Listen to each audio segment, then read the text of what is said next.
2,000 కోట్లతో మహేష్ బాబు చిత్రాన్ని రాజమౌళి తీస్తున్నాడా? ఇది ఇండస్ట్రీకి మంచిదేనా? ఇండస్ట్రీకి ఇది పేరు ప్రఖ్యాతులు తెస్తుందా? ఇది మరో బాహుబలి అవుతుందా? లేదంటే మహేష్ బాబుకి మళ్ళీ ప్రపంచవ్యాప్తంగా కీర్తి ప్రతిష్టలను తేగలుగుతుందా? ఇవన్నీ చాలా ప్రశ్నలు ఉన్నాయి. ఈరోజు మహేష్ బాబుని కొత్త డైరెక్షన్లో, కొత్త ఇటువంటి అపురూపమైన విధంగా ఫోకస్ చేయబోతున్నాడు రాజమౌళి. మంచిది. రాజమౌళి డైరెక్షన్ అనేసరికి అక్కడ పాశ్చాత్యులు కూడా, అంటే పరాయ దేశస్తుల వాళ్ళు కూడా ఎంతో అంత అది హర్షించి అభినందిస్తున్నటువంటి సమయంలో ఇప్పుడు ఆల్మోస్ట్ ఆల్ ఒక 1.5-2 సంవత్సరాలు అవుతుందిగా మళ్ళీ స్టార్ట్ చేశాడనమాట. ఇది ఇక్కడ మహేష్ బాబుతో సినిమా. అంతకుముందు నువ్వు 400 కోట్లతో సినిమా 1800 కోట్లు వసూలు చేసింది. మరి ఇప్పుడు అంతకుముందు 1000 కోట్లు అనుకున్నారు, ఇప్పుడు 2000 కోట్లు అంటున్నారు. అంటే ప్రజలకు కొన్ని డౌట్లు ఉన్నాయి. నిజంగా 2000 కోట్లతో మహేష్ బాబు సినిమా అవుతుందా? దీంట్లో నటీనటులు ఎవరు? అన్ని భాషల్లోకి తర్జుమా చేస్తే 200 కోట్ల రూపాయల ఇన్వెస్ట్మెంట్ని తెచ్చుకోగలుగుతుందా? దీనికి కలెక్షన్స్ 2000 కోట్లు అంటే ఒక 3000-4000 కోట్లు వసూలు చేయాలి కదా. 3000-4000 కోట్లు వసూలు చేస్తే ప్రపంచ సినిమాల్లో మొట్టమొదటి సినిమాగా ఇదే ఉంటుంది కదా. ఇవన్నీ నిజాలు. కానీ ఇందులో ఒక్కసారి చూసుకున్నట్టయితే మహేష్ బాబుకి 2 సంవత్సరాలు ఇంకా మనిషి దొరకడు, ఆ క్యారెక్టర్లోనే ఉంటాడు. రాజమౌళిలో ఒక 2 సంవత్సరాలు దొరకడు, ఆయన క్యారెక్టర్లో ఉంటాడు. పోనీ సపోర్టింగ్ ఆర్టిస్టులు ఉన్నారంటే వాళ్ళు కూడా లీవ్ దొరకదు. ఆ సినిమాకి ఇంకా పేరు పెట్టలేదు, ఆ సినిమాని నమ్ముకుంటూ ఉండవలసిందే. ఇలా సినిమా ప్లాన్ చేయడం వల్ల నాకెందుకో ఇది అంత ఆరోగ్యకరమైనటువంటి అంటే ఒక విధానం కాదేమో అనిపిస్తుంది.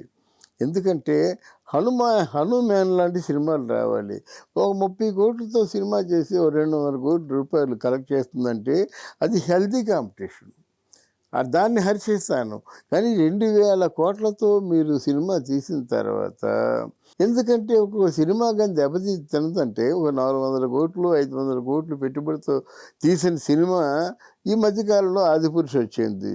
ఎంత ఎక్స్పెక్టేషన్ ఉంది, ఎంత ఎక్స్పెక్టేషన్ ఉంటే అది ఏ ఎక్స్పెక్టేషన్కి రీచ్ అయ్యింది. ప్రభాస్కి ఎంత వ్యక్తిగతంగా నష్టమైంది. ఆ డైరెక్టర్ సోదరు లేడు, తరిమేశారు ఆయన్ని. అంటే ప్రొడ్యూసర్లు ఎంత నష్టపోయారు. ఇవన్నీ ఆలోచించుకోవాలి ముందుగానే. కీడెరిగి మేలు ఎరగాలంటారు కదా. అందువల్ల ఇంత పెట్టుబడి అవసరమా అన్నటువంటి సందేహం కూడా నాకు కలుగుతుంది.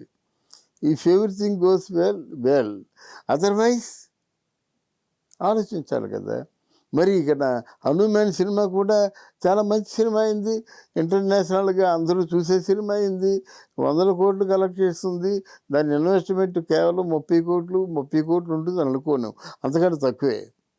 అలాంటి సినిమాలు మీరు ఎందుకు చేయకూడదు? తెలుగు ఇండస్ట్రీ బాగుపడుతుందండి. 2000 కోట్లు అంటే మార్కెట్ ఎంత బ్లాక్ అయినట్టు. 2000 కోట్ల రూపాయలు ఫైనాన్స్ సమకూర్చోవాలంటే ఎంతమంది ప్రిన్సిపాల్స్ పోతారు. అంటే ఒక సిండికేట్గా ఫామ్ చేసుకున్న ఫైనాన్షియర్కి, ఒక సిండికేట్కి ఏమో ఒక 20 మంది ప్రిన్సిపల్స్ ఉంటారన్నమాట. 20 మంది 100 కోట్లు ఇస్తే అప్పుడు మీకు 2000 కోట్లు అవుతాయి, అంతే కదా. అందువల్ల మరి ఒక 20 మంది ప్రిన్సిపల్స్ ఆగిపోయినట్టు బ్లాక్ అయితే మరి సినిమాలు ఎలాగొస్తాయండి?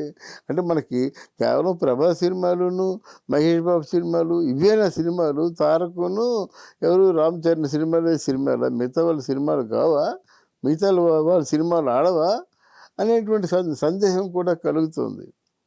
ఎందుకంటే ఆయనకి ఎంత పెట్టిన పెట్టుబడి ఏంటి, వచ్చింది ఎంత. ఒకవేళ 2 సంవత్సరాలు ఒక ఆర్టిస్టు తాలూకు టైం బ్లాక్ అయిపోయినట్టయితే ఆ 2 సంవత్సరాల్లో హీరో అంటే అధమ పక్షం కనీసం 4 సినిమాలు చేస్తాడు. ఈరోజు వాళ్ళకున్న డిమాండ్ ప్రకారంగా 4 సినిమాలకి 400 కోట్లు అది పోగొట్టుకున్నట్టే కదా. వీడికి ఎక్స్ట్రాగా రెమ్యూనరేషన్ ఎవరు ఇవ్వరు కదా. ఆ 2 సంవత్సరాలు చేసినా, 3 సంవత్సరాలు చేసినా ముందు ఏం మాట్లాడుకుంటారో అదే ఇస్తాడు. అందువలన రాజమౌళి లాంటి సినిమాలే కాకుండా, రాజమౌళి తీస్తున్న లాంటి సినిమాలే కాకుండా, మంచి దర్శకులు తక్కువ పెట్టుబడిలో మంచి చిత్రాలు తీసి, మంచి కథలను తీసి, మంచి ఫీల్ ఉన్న సినిమాలు తీసి, తెలుగు ఫీల్డ్‌ని సంరక్షిస్తారని మనం కోరుకుందాం. Thank you. Thank you very much.